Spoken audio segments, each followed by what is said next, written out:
दशकं 100 केशादिपादवर्णनै। अग्रे पश्यामि तेजो निबिडधरगणायावलीलोपनीयं पीयूषप्लावितोऽहं तदनु तदुदरे दिव्यकैशोरवेषां तारुण्यालम्बरम्यं परमसुगरसास्वादरो मण्डिताङ्गी आवीदं नारदाजै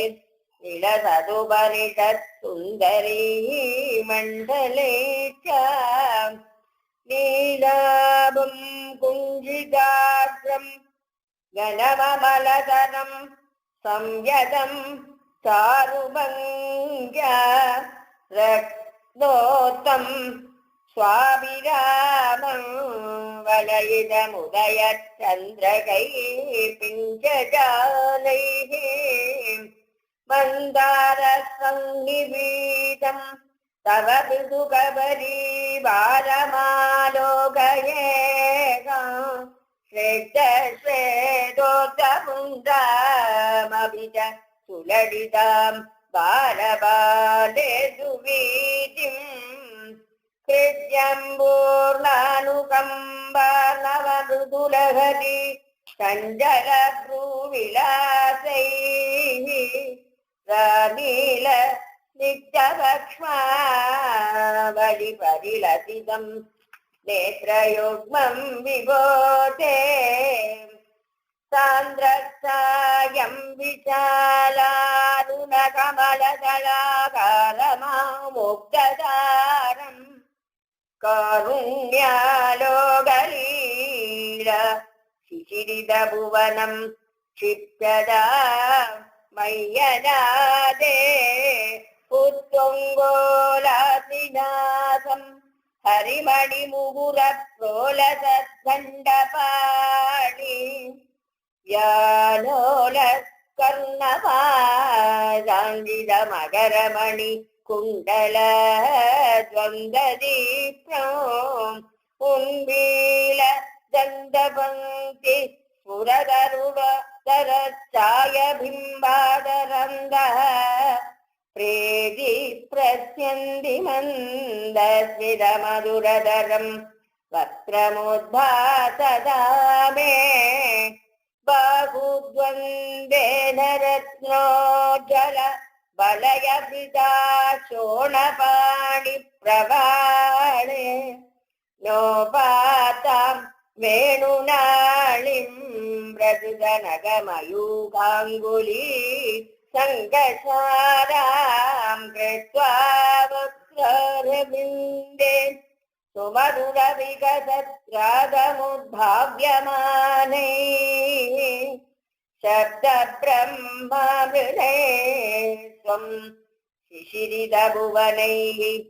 सिञ्च मे कन्धवीचिम् उत्सत्पत्कौस्तुभश्री दधिभिररुणितं कोमलं कण्ठदेशं वक्षश्री वत्सरम्यं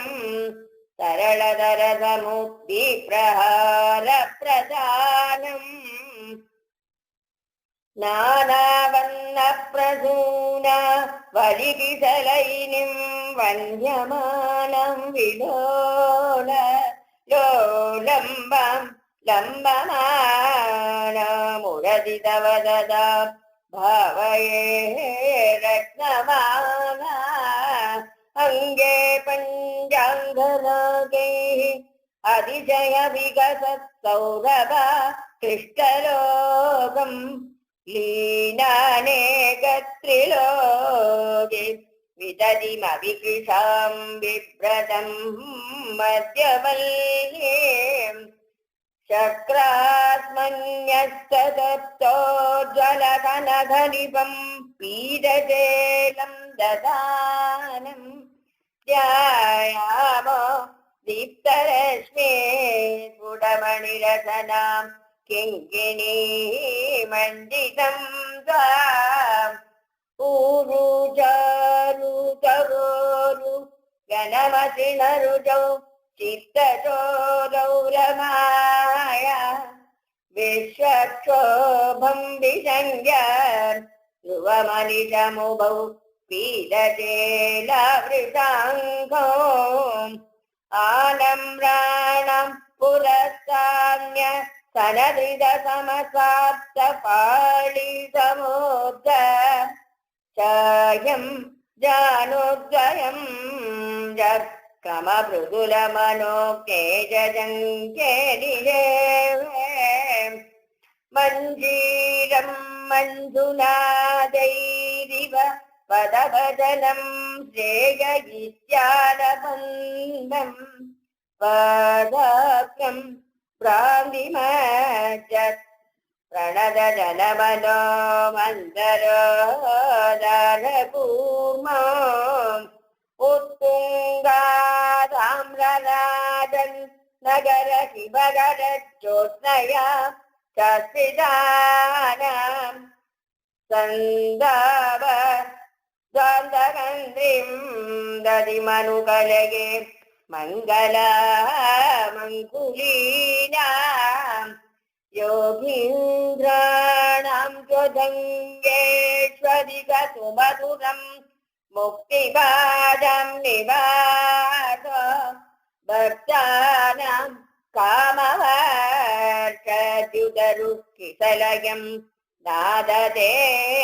पादमूलो नित्यं चित्तस्थितं मे पवनपुरपते कृष्णा कारुण्यसिन्धो कृत्वा निश्चयरामं प्रदिशतु परमानन्दसन्तोषलक्ष्मी नित्यं चित्तस्थितं मे पवनपुरपते कृष्णा कारुण्यसिन्धो कृत्वा निश्चयरामं प्रदिशतु परमानन्दसन्तोषलक्ष्मी अज्ञात्वा देवसत्त्वं यदिगनिगदितं विश्वनाथक्षमेधा स्तोत्रं चैतत्सहस्रोत्तरम् अधिकतरं तत्प्रसादाय भूयाते वेदानारायणीयं श्रुतिषु च जनुषा स्तुत्यता वर्णनेन स्वीतं लीलावतारैः इदमिव कुरुताम् आयुरारोग्यसौख्यम् वेदानारायणीयं श्रुतिषु च जनुषा स्तुत्यता वर्णनेन स्वीतं लीलावतारैः इदमिव कुरुताम् आयुरारोग्यसौख्यम् इदमिव कुरुताम् आयुरारोग्यसौख्यम् ॐ श्री परब्रह्मणे नमः ॐ श्री शरणागत वत्सलाय नमः हरि ओं तत्सत् सर्वत्र गोविन्दनाम संकीर्तनं गोविन्द गोविन्द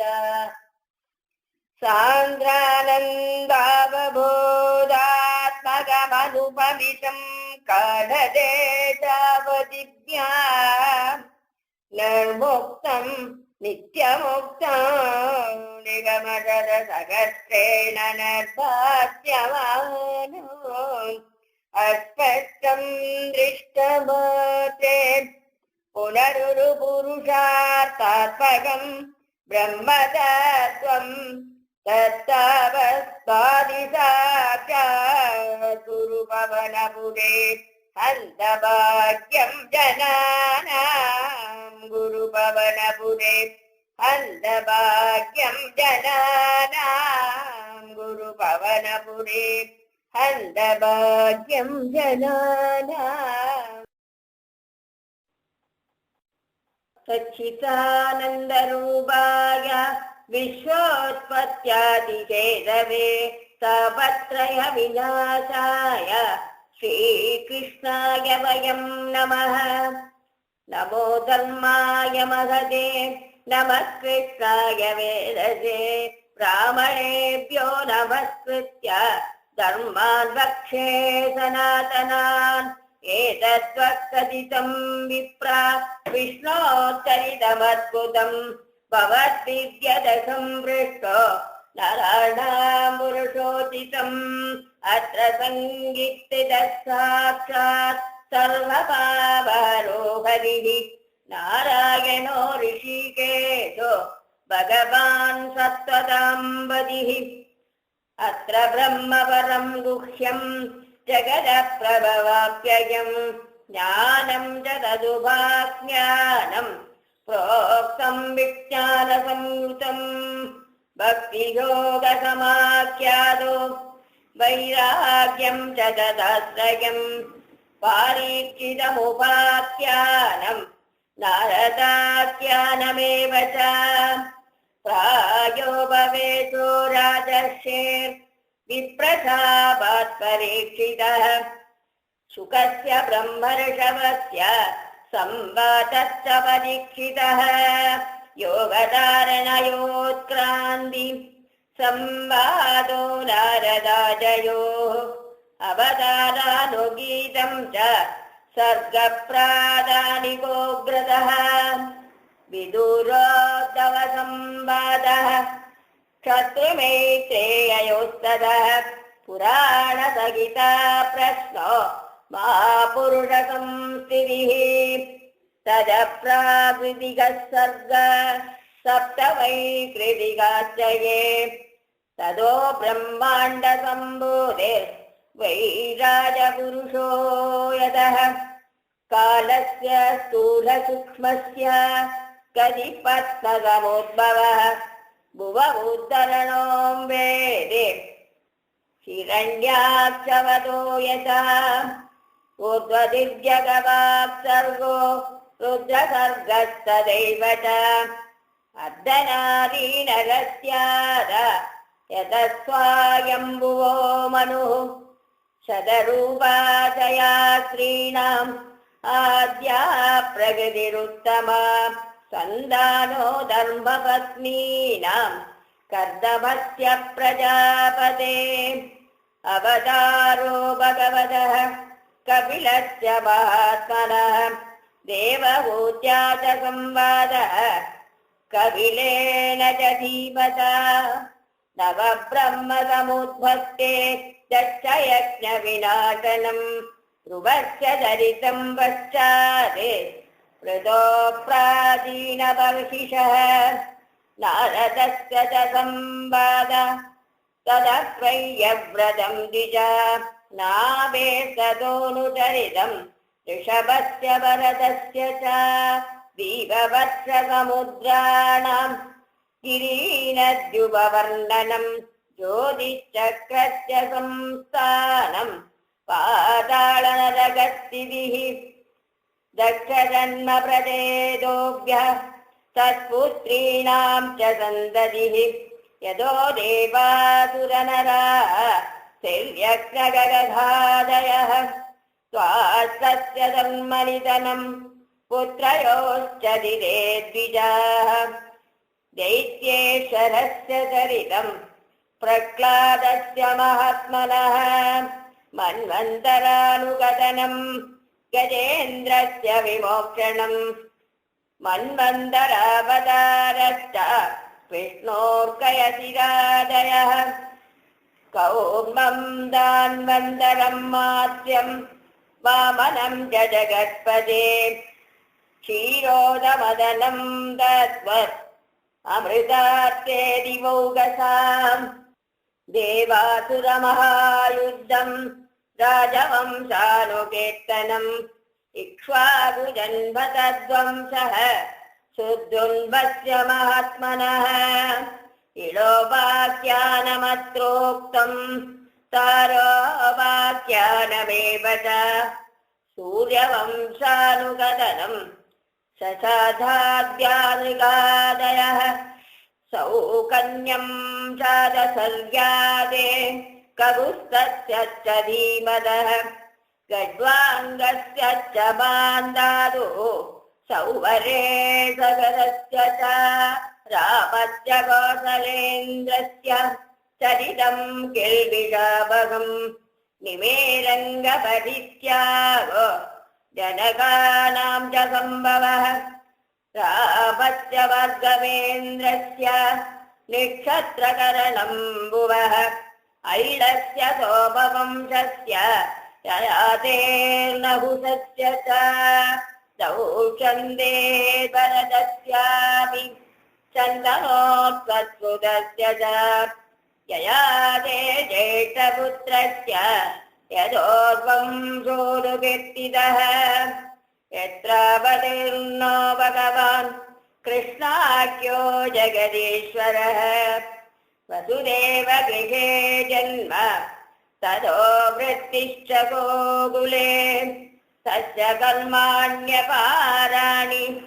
कीर्तितान्यसुरद्विषः पूतना कुवयःपानं शगडोच्चाटनं शिशोः तृणावर्तस्य निष्पेषः तदैव भगवत्सयोः धेनुकस्य सह भ्रातुः प्रलम्बस्य च संशयः गोपालं च परित्राणं दावाग्ने परिसर्पदः समनं काढ्यस्याहे महार्घे नन्दमोक्षणं प्रदशत्यादु कन्यानां यत्र दुष्टोच्छुतो व्रतैः प्रसादो यज्ञपत्नीभ्यो विप्राणां चानुतापनं गोवर्धनोद्धारणं च शक्रस्यादुरभेरद यज्ञाभिषेकं कृष्णस्य स्त्रेभिः क्रीडाचरत्रिषु शङ्खचूडस्य दुर्बुद्धे वधोरिष्टस्य केशिनः अक्रूरागमनं पश्चात् प्रस्थानं रामकृष्णयोः वजस्वीनां विलापश्च मधुरालोकनं तदः गजमुष्टिगजानूर कंसादीनां जयो वदः मृतस्यानयनं सूनोः पुनः सान्दीवने गुरोः मधुरायां निवसदा यदुच्चक्रस्य यत्प्रियं कृतम् उद्धवरामाभ्यां युतेन हरिणा द्विजाः जरासन्धसमानीत सैन्यस्य बहुशो वदः खादनं यवनेन्द्रस्य कुशस्थल्यानिवेशनम् आदानं पारिजातस्य सुधर्मायासुरालयात् रुक्मिण्याः हरणं युद्धे प्रपद्यादिशदोहरेः हरस्य जृम्भणं युद्धे बाणस्य कुजकृन्दनं प्राग्ज्योतिषपतिं हत्वा कन्यानां हरणं जयते चैद्यपौण्डरसाल्वानां दन्तवक्त्रस्य धूर्मतेः शम्बरो दिविदपीडो मुरपञ्चजनादयः माहात्म्यं जवदस्तेषां वाराणस्याश्च दागनं वारावतरणं भूमे निमित्तीकृत्य पाण्डवान् विप्रशापदेशेन संहारस्वकुलस्य च उद्धवस्य च संवादो वासुदेवस्य चाद्भुतः यत्रात्मविद्या शकिला प्रोक्ता धर्मविनिर्णयः तदोमर्त्यपरित्याग आत्मयोगानुभावतः युगलक्षणवृत्तिश्च कलो नृणामुपप्लवः चतुर्विधश्च प्रलय उत्पत्तिस्त्रिविधा तथा देहत्यागश्च राजर्षे विष्णुराजस्य धीमतः शागा प्रणयनं ममृषे मार्कण्डेयस्य तत्कथा महापुरुषविन्यास सूर्यस्य जगदात्मनः इति चोक्तं द्विजश्रेष्ठा यत्कृष्टोऽगमिवास्मिव लीलावतारकर्माणि कीर्तितानीक सर्वतः पतितः कलितश्चार्थ श्रुत्वा विवशो ब्रुवन् हरे नमः इत्युच्चै मुच्यते सर्वपातकात्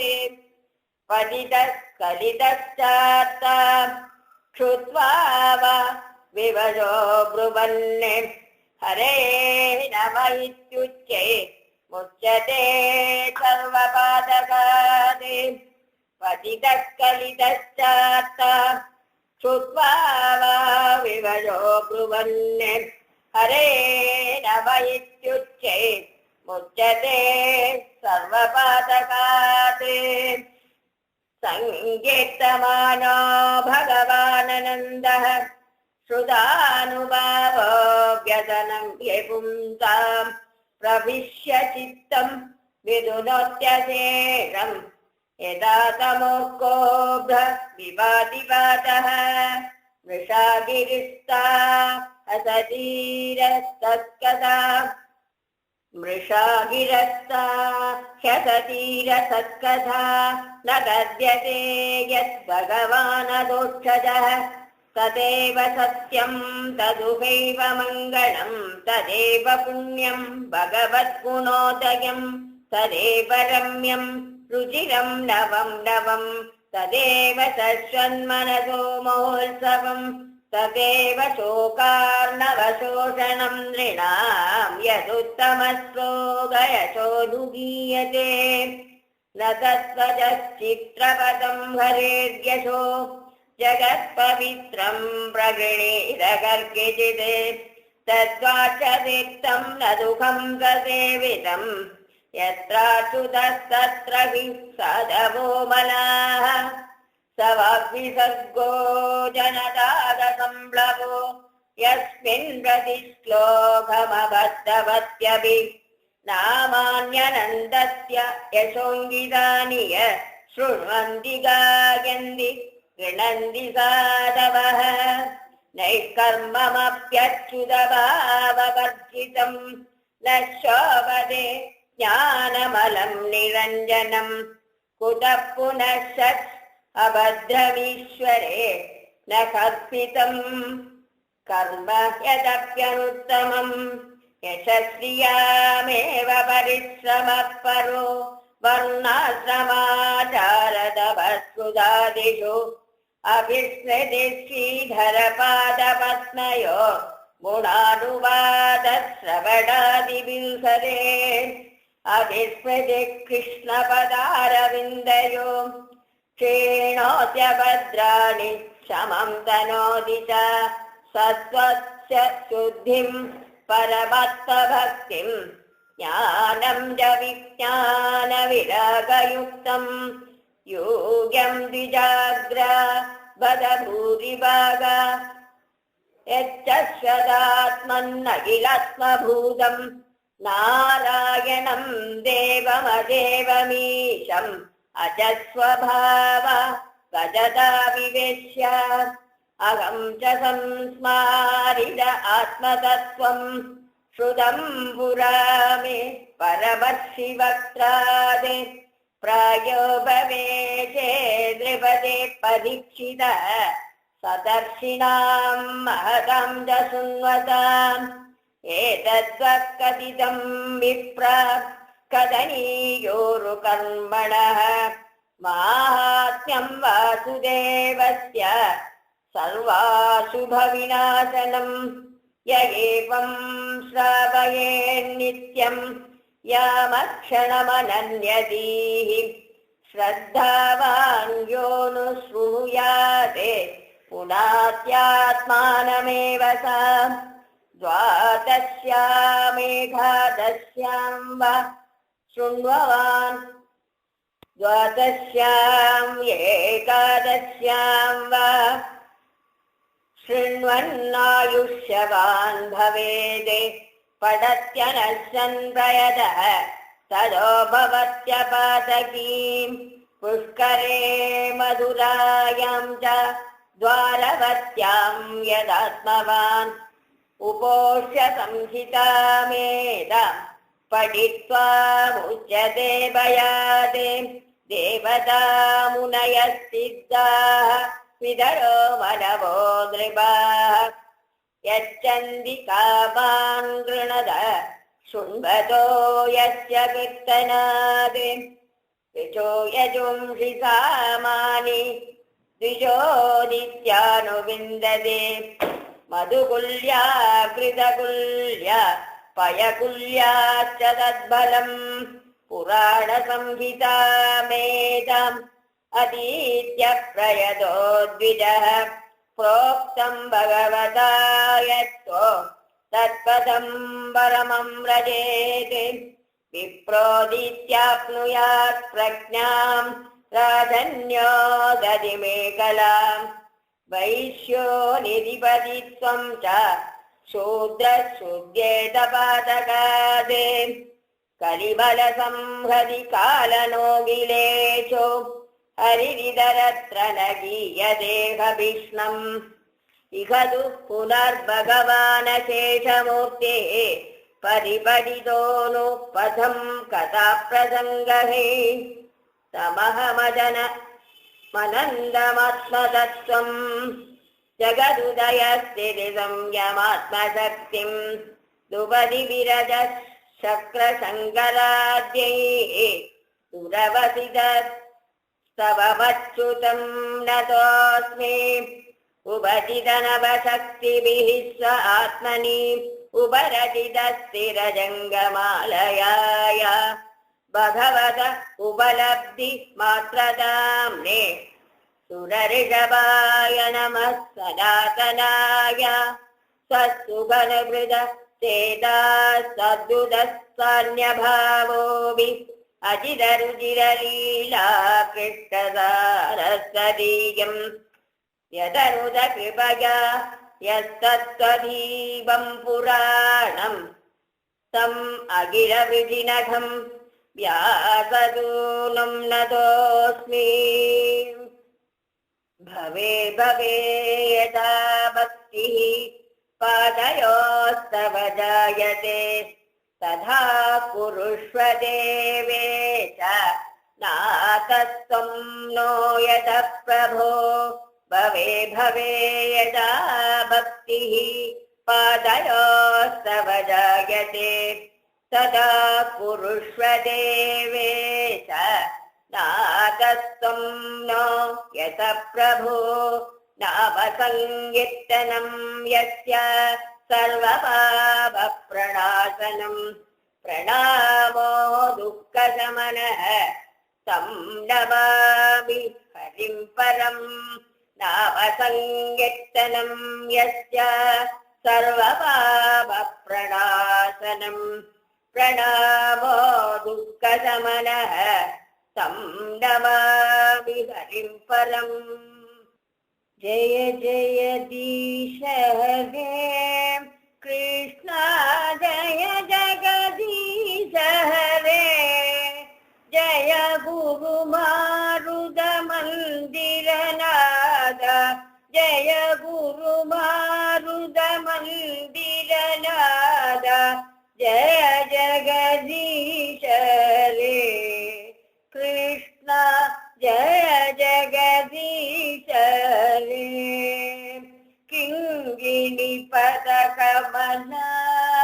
कृष्ण कंकण करयुगळ कुङ्कुम पंगिल वक्षसलवर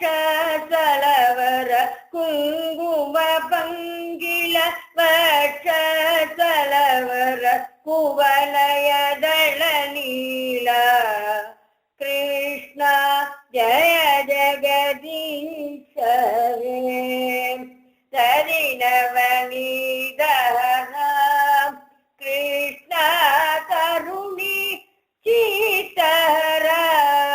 दयया पालय दामोदर हरे दयया पालय दामोदर हरे तुलसी दामोदर कृष्ण जय जगदीश हरे गोवर्धन धरणा कृष्ण गोपी जनरमण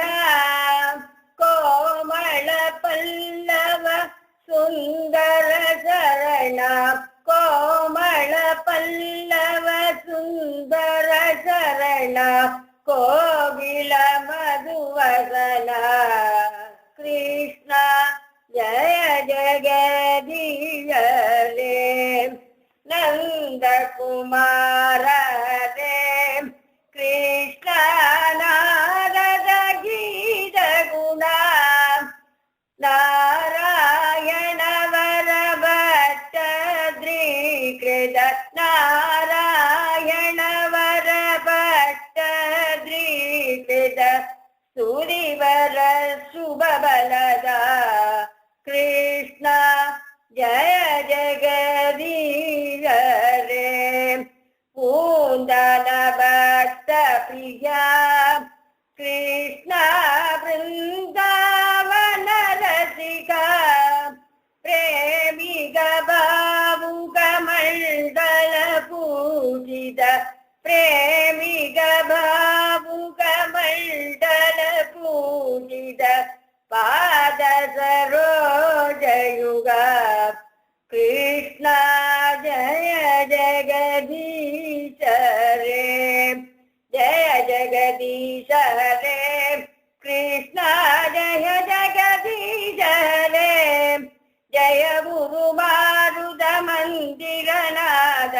जय गुरु मारुद मंदिर नाद जय जगदीश हरे कृष्ण जय जगदीश हरे नमामि नारायण पाद पंकजं करोमि नारायण पूजनं सदा वदामि नारायण नाम निर्मलं स्मरामि नारायण तत्त्वमव्ययं